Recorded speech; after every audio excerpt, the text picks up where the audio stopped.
आज देखते हैं हम लोग सॉल्यूशन चैप्टर में कुछ एक न्यूमेरिकल क्वेश्चन क्या है। What is concentration in PPM if 0.025 gram of KCL. Ppm में बताना कंसंट्रेशन हम लोग को जब 0.025 gram of KCL is dissolved in 100 gram of water. हम लोग पहले हम सब न्यूमेरिकल जब सॉल्व करना है हम लोग को तो पहले निकालेंगे क्या क्या गिवन है और क्या निकालना है। तो गिवन में क्या है मेरे पास 0.025 ग्राम ऑफ केसीएल यानी कि वेट ऑफ क्या है ये weight mass of solute KCL कितना दिया है 0.025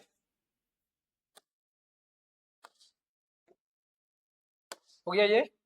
अच्छा इस dissolve in 100 gram of water कितने ग्राम वाटर में डिजोल्व हो रहा है तो सॉल्वेंट कितना लिया हुआ है 100। सॉल्वेंट कितना है मेरा सॉल्वेंट का वैल्यू दिया हुआ है 100।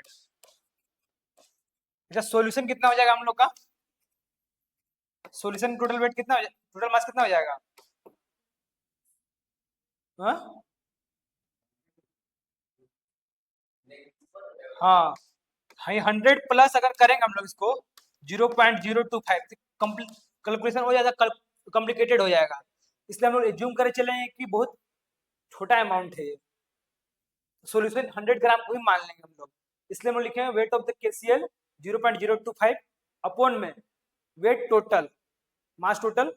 100 इंटू 10⁻6 तो लिखे 10⁻6 तो लोग पीपीएम निकाल रहे हैं सोल्व करेंगे कितना आएगा 250 पीपीएम समझ में आ रहा है। अच्छा इसमें देखेंगे हम लोग इसमें क्या बोल रहा है 500 ग्राम टूथपेस्ट कितना gram of toothpaste 500 gram of toothpaste तो 500 ग्राम तो एक टूथपेस्ट का सैंपल यानी पूरा सॉल्यूशन लिया हुआ है कितना 500 ग्राम सॉल्यूशन का टोटल क्या है बोला ना टूथपेस्ट सैंपल कितना सॉल्यूशन का मास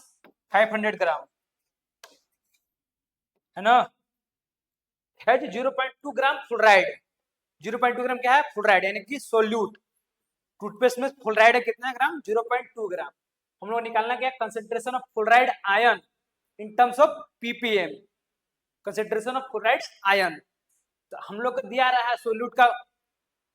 मास सॉल्यूशन का भी मास पता है हम लोगों को हम लोग को निकालना क्या पीपीएम तो पीपीएम का फॉर्मूला जानते हैं हम लोग mass of solute upon mass of the solution. अब बात करें हम लोग 10 पावर कितना हो गया ये 6 अब सोल्व करेंगे सही कटा है ये अगर ये काटेंगे 2 जीरो कट गया तो 10⁻4 बचेगा यहाँ पे इसको डेसिमल उड़ाएंगे कितना बचेगा नीचे 10 बचेगा ना ये 10 से इसको काटेंगे एक पावर कटेगा 10⁻3 ऊपर में 2/3 आया ऊपर कितना मल्टीप्लाई आया 2000 बेटा 5 कितना क्या आंसर 400 है ना।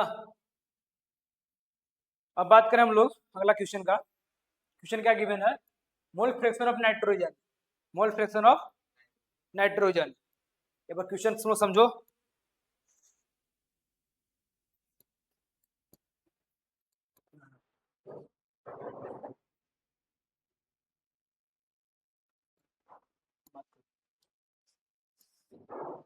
तो क्वेश्चन क्या गिवन है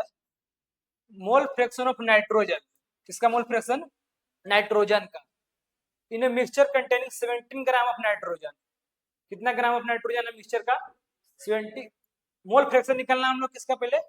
मोल फ्रैक्शन ऑफ नाइट्रोजन बताना है in a mixture containing 70 gram nitrogen तो नाइट्रोजन कितना दिया हुआ हम लोग के पास नाइट्रोजन का मास 70 ग्राम इनटू फिर 120 ग्राम ऑफ ऑक्सीजन ऑक्सीजन का मास कितना दिया हुआ है 120 ग्राम पहले जो ये दिया हुआ उसको लिख लेंगे हम लोग फिर 44 ग्राम CO2 दिया हुआ है तो CO2 का मास हो गया 44 ग्राम और हम लोग निकालना क्या है मोल फ्रैक्शन ऑफ नाइट्रोजन तो जिसका निकालना था उसको ऊपर लिखते हैं अपॉन में टोटल मोल तो N2 को निकालना है तो N2 का मास कितना दे रखा है 70 अपॉन मोलर मास 28 अब तीनों का निकाल लेंगे मोल टोटल के लिए है ना समझ में आ रहा है तो ये क्या आ गया सॉल्व करेंगे इसको कितना सम करके टोटल 0.34 इसका आंसर आया। कैलकुलेशन खुद से करना है, चेक करना अपने से सही हुआ है कि नहीं हुआ है। अच्छा, इसमें क्या दे रखा है, 184 ग्राम ऑफ इथाइल अल्कोहल, कितना, 180 gram of ethyl alcohol is mixed with 22 gram of water, the ratio of mole fraction of alcohol to water. अच्छा अब देखो क्या निकाला हम लोग को, मोल फ्रैक्शन किसका, अल्कोहल से वाटर का, इसे mole fraction of alcohol to water, alcohol upon में वाटर, मोल फ्रैक्शन निकालना है हम लोग को, चाहिए क्या निकालना है, मोल फ्रैक्शन। तो पहले हम लोग पारापारी मोल फ्रैक्शन निकाल लेते हैं दोनों कोई का, तभी ना रेशियो निकलेगा। तो मोल फ्रैक्शन कैसे निकाल सकते हैं हम लोग, ये बताओ। देखो 184 ग्राम ऑफ इथाइल अल्कोहल दिया हुआ है, यानी कि C2H5 कितना दिया हुआ है, C2H5OH कितना दे रखा है, 184 ग्राम, है ना। अब हमको इसका निकालना है क्या, पहले मोल निकालेंगे हम लोग, तो मोल निकाल के देखेंगे हम लोग, तो मोल कैसे निकलेगा, मास अपॉन मोलर मास, मास हो गया, मोलर मास कितना हो जाएगा अल्कोहल का, कैलकुलेट करके देखो, तो कैलकुलेट कर देखते हैं हम लोग, 2 इंटू 12 होगा, 2 इंटू 12 प्लस हाइड्रोजन के लिए 5 इंटू 1 होगा, प्लस ऑक्सीजन के लिए कितना 16 होगा ना, प्लस हाइड्रोजन के लिए 1, इसको जोड़ो, 12 दूना 24, 24 से 5 29, 29 से 1 30, 30 से 16 46, यानी कि इसका मोलर मास कितना आया 46। इसका मोल लिख देंगे हम लोग 184/46, कैलकुलेट करेंगे 4 बार में कटेगा, ये कटेगा ना 4 बार में, इसका मोल आया 4। इसी तरह NH मोल्स ऑफ H2O निकालेंगे हम लोग, तो मोल्स ऑफ H2O क्या कितना मास दे रखा है 22 ग्राम, अपना मोलर मास कितना होता है 18, 18 चौका 72, यानी कि दोनों का मोल सेम है, तो मोल फ्रैक्शन कैसे लिखते हैं directly, 1 upon number of component, कितना कंपोनेंट है इसमें, 2 कंपोनेंट है अल्कोहल और वाटर, तो डायरेक्टली बोल सकते हैं हम लोग 1/2 मोल फ्रैक्शन होगा मोल फ्रैक्शन। जब एक का मोल फ्रैक्शन पता है तो दूसरा का भी उतना ही होता है, तो लिखेंगे हम इसको हम लोग कितना 1/2 अल्कोहल का अपॉन में 1/2 वाटर का, काटो इसको कितना आ जाएगा, इक्वल टू 0 कैसे 1 ना, 1/2 कटेगा ना, 1 आ गया, 1:1 के इसका मोल फ्रैक्शन का रेशियो है।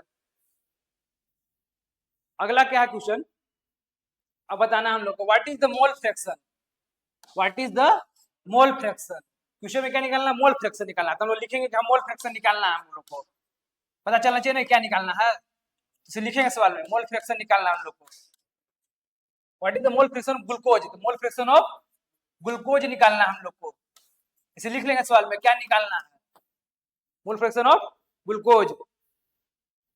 इन 10% weight by weight glucose aqueous solution, किसमें 10% weight by weight glucose aqueous solution में निकालना है, तो 10% weight by weight glucose aqueous solution करने का मतलब 10 gram of glucose present in 100 gram of solution, असल मेरा एक्वस वाटर सॉल्यूशन में है कि 10 ग्राम ऑफ ग्लूकोज किसमें प्रेजेंट है मेरा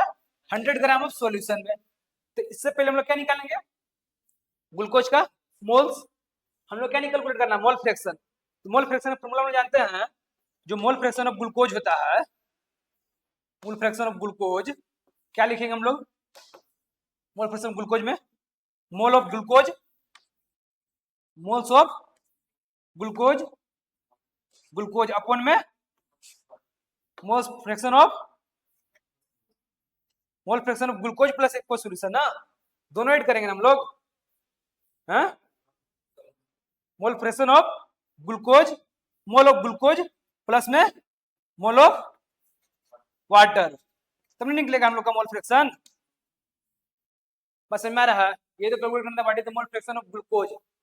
तो हम लोग पहले निकालेंगे ग्लूकोज कितना दे रखा है हम लोग का 10 ग्राम, 10 ग्राम दे रखा है, मोलर मास निकालने हम लोग 1/18 आ गया, तो मोल्स ऑफ ग्लूकोज निकलेगा 1/18, तो H2O कितना है 100 ग्राम ऑफ सॉल्यूशन बोल रहा है, यानी इसका मतलब कि 90 ग्राम ऑफ सोलवेंट है,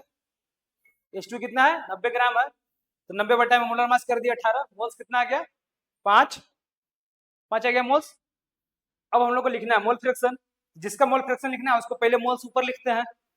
ग्लूकोज का निकालना है तो ग्लूकोज का मोल ऊपर लिखेंगे 1/18 अपन 5